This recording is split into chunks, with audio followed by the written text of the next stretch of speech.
À l'extrême gauche, Philippe Poutou et Nathalie Arthaud sont écrasés dans les sondages par Jean-Luc Mélenchon. Pourtant, ils parcourent la France, chacun de son côté, prétendant partout incarner l'authentique rejet du capitalisme, à l'inverse du front de gauche de Jean-Luc Mélenchon. Et effectivement, les programmes très similaires sont plus radicaux que celui du front de gauche. Dans une économie planifiée, Philippe Poutou et Nathalie Arthaud veulent exproprier les banques, interdire tous les licenciements et réquisitionner les entreprises qui menacent de délocaliser.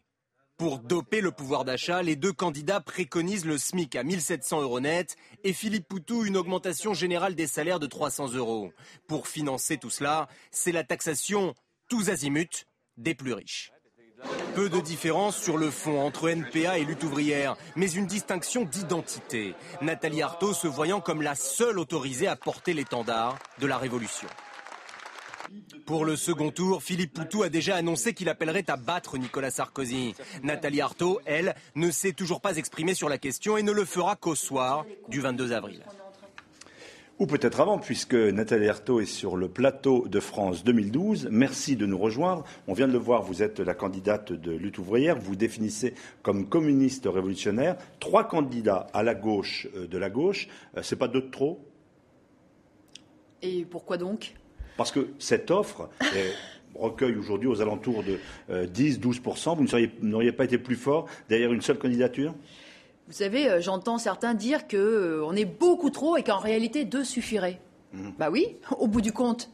Ça sera le deuxième tour. Hollande et Sarkozy, 2 suffisent. Pourquoi les autres s'exprimeraient-ils ? Eh bien moi, je pense que c'est ça la démocratie, c'est de pouvoir s'exprimer. Et écoutez, qu'est-ce que vous voulez que je vous dise, moi ? Je me sens pas représentée par Jean-Luc Mélenchon. Voilà. Alors évidemment, on peut être avec ses militants dans des grèves ou dans des manifestations ensemble, mais on n'a pas les mêmes perspectives politiques. Voilà. Moi, je ne me prétends pas être la seule autorisée à porter l'étendard de la révolution, comme il a été dit dans votre sujet. Pas du tout, pas du tout. Au contraire, si d'autres voulaient lever l'étendard de la révolution, mais qu'on s'entende bien. De quelle révolution parle-t-on ? Pas de la révolution citoyenne où il faut aller bien voter pour que revienne au pouvoir un bon gouvernement de gauche. Moi, de la révolution dont je parle, c'est de la révolution sociale, c'est de la révolution communiste, c'est de changer complètement la société, renverser cette domination du capital, de cette bourgeoisie qui effectivement ruine l'économie, qui l'amène dans le mur. Alors, c'est une société, moi j'ai cet idéal communiste, une société sans classe sociale, sans exploitation. On vient de voir au cours des derniers jours des manifestations de rue, parfois violentes, comme par exemple en Espagne, il y en avait eu en Grèce, il n'y en a pratiquement pas en France. Est-ce que c'est parce que les manifestants potentiels se disent qu'au fond, avec Nicolas Sarkozy, ils s'en sont plutôt mieux sortis que dans d'autres pays ? Ah, sûrement pas, je ne crois pas. Non, je ne crois pas. Moi, je ne peux pas vous dire quand, comment, mais je suis convaincue que... Ça fait des décennies qu'on annonce, notamment dans votre parti, cette révolution. Oui, mais écoutez, on continuera jusqu'à ce qu'elle se déclenche, parce que nous, on ne doute pas que tôt ou tard, il y aura des millions de femmes et d'hommes dans la rue. Changement ne passera pas par les urnes pour vous. Quel changement ? Vous savez, on va peut-être changer de gouvernement, sans doute. On changera de gouvernement, peut-être de président de la République. Est-ce que vous pensez que ça changera en ce qui concerne le chômage, en ce qui concerne les bas salaires, en ce qui concerne les petites retraites? Est-ce que vous pensez que ça va diminuer le nombre de gens qui sont surendettés, qui sont pris à la gorge, qui ne peuvent plus payer leur électricité, leur gaz comme ils doivent, qui sont obligés, y compris quand ils doivent chauffer l'appartement, de choisir une pièce à chauffer? Est-ce que ça changera cela? Non, ça ne changera pas cela. Est-ce que vous avez un programme, une réponse à cela ? Parce que, effectivement, vous avez un certain nombre de slogans sur le fait qu'il y a cette révolution qui doit modifier les choses. Concrètement, en quelques mots, quel est le programme que vous aimeriez mettre en application si vous étiez élu, ce que vous n'allez pas être ? Le programme, c'est celui que vous avez montré. Mais c'est un véritable programme. Un programme qu'on pourra effectivement imposer, c'est ça la différence. Moi, je dis bien que ce n'est pas un programme électoral dans le sens où il ne suffira pas d'aller voter pour moi pour l'obtenir. En réalité, il faudra un rapport de force. Mais vous savez, toutes les grandes avancées des travailleurs ont été obtenues au travers d'un rapport de force. Les congés payés. Vous savez, les congés payés n'étaient dans aucun programme du Front populaire. Aucun parti n'y avait pensé, même ceux de la gauche. N'empêche que les travailleurs mobilisés, une grève générale, des occupations d'usines, ça a accéléré, si vous voulez, la façon de penser du patronat. Et ils se sont dit qu'il faudrait peut-être bien, effectivement, céder sur un certain nombre de revendications. Donc voilà, nous pensons que le sort des travailleurs va dépendre d'un rapport de force, de la capacité des travailleurs à inverser le rapport de force, à faire valoir leurs intérêts. Et effectivement, dans leurs intérêts, pour nous, le premier objectif, objectif, c'est imposer l'interdiction des licenciements. Alors, on peut interdire des licenciements. Il faut interdire les licenciements. Une entreprise qui n'a plus de carnet de commandes satisfaisant, elle fait comment ? Donc vous convenez avec moi que pour Peugeot Citroën, que pour ArcelorMittal, que pour la BNP Paribas, on peut le faire. Parce qu'eux, ils ont de l'argent, ils sont richissimes. Eux, ils peuvent les garantir, ces emplois et ces salaires. Eh bien déjà, qu'ils le fassent déjà. Hein. Alors, parce que nous disons que celui qui est licencié, eh bien, il est condamné. Il est condamné à la pauvreté aujourd'hui dans le pays. Vous savez, quand on franchit la porte de Pôle emploi, c'est pour un certain temps.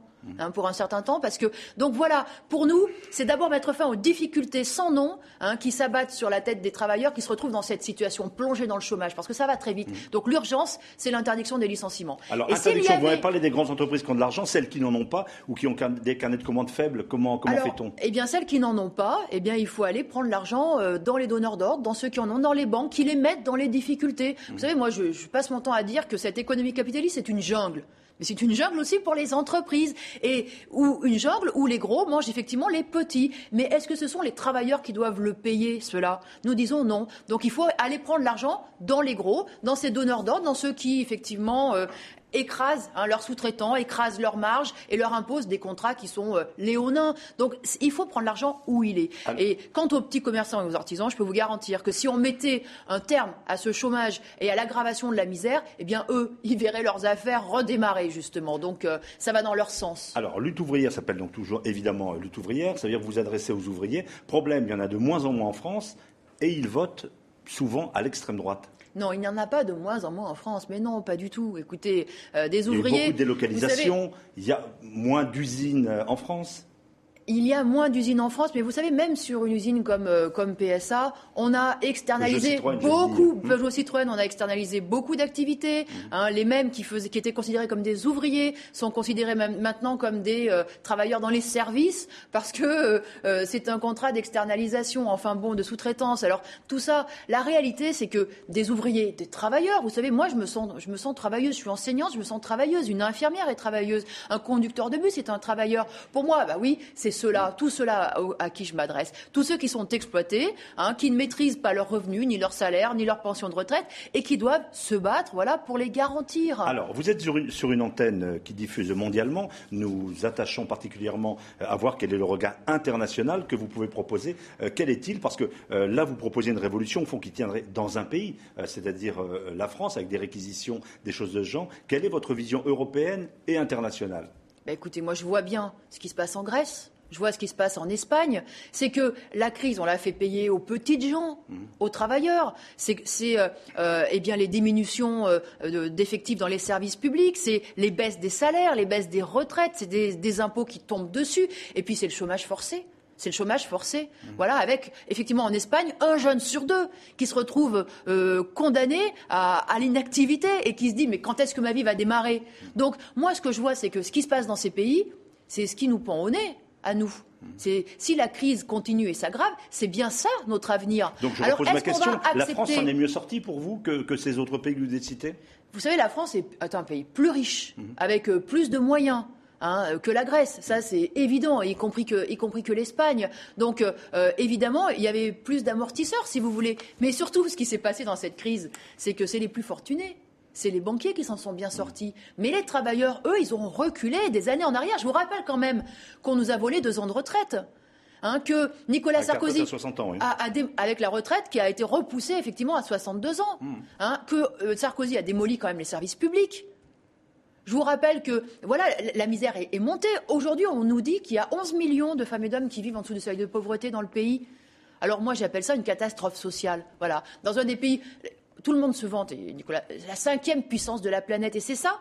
Il faut que les gens comptent euro après euro ce qu'ils peuvent acheter, ce qu'ils peuvent mettre dans leur caddie. On en est là aujourd'hui, dans beaucoup de quartiers populaires. Donc moi, j'estime que c'est une catastrophe sociale, que c'est un gâchis, que c'est et que c'est le fruit, justement, d'un fonctionnement complètement fou de l'économie qu'il faut absolument changer et remettre en cause. Nathalie Arthaud, nous sommes rencontrés il y a quelques semaines ici même. Une chose n'a pas changé, c'est au fond l'adhésion des électeurs à votre projet. Toujours moins de 1%. Ça ne vous casse pas le moral. Vous êtes sûr d'avoir raison à long terme et peu importe si, score électoral, il ne vous suit pas du tout.